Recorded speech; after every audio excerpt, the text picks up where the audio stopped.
Duh apote kahanane uripku kudu nandang loro di padang sesise moto. Yen takdire kudu dikuat-kuatke, aku mung wong sepele kudu kuat atine. Kadang pengen ngeluh nalika gentekan eluh, kodrate manungsa kuwi pancen beda-beda. Dedel duel ati nopo kasunyatan iki, kudu tak tambahi kanggo jalani uripku iki. Jujur sedih uripku koyo mangkene, sugih waras durung tau tak rasake. Urip dhewe tresno ra ono sing dape, kudu sabar mung dianggep wong sepele.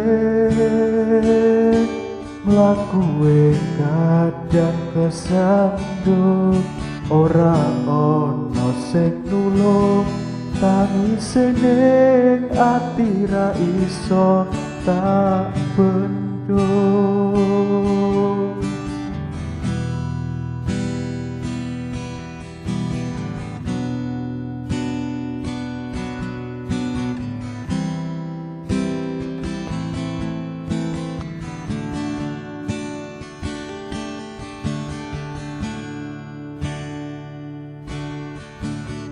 Yen takdire kudu dikuat-kuatke, aku mung wong sepele kudu kuat atine. Kadang pengen ngeluh nalika gentekan eluh, kodrate manungsa kuwi pancen beda-beda. Dedel duel ati nopo kasunyatan iki, kudu tak tambani kanggo jalani uripku iki. Jujur sedih uripku koyo mengkene, sugih waras durung tau tak rasake. Urip dhewe tresno ra ono sing gape, kudu sabar mung dianggep wong sepele.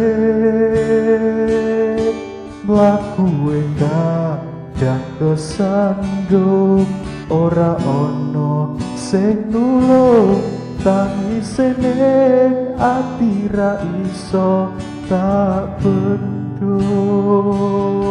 Mlakuwe kadang kesandung, ora ono sing nulung, tangise ning ati ra iso tak bendung.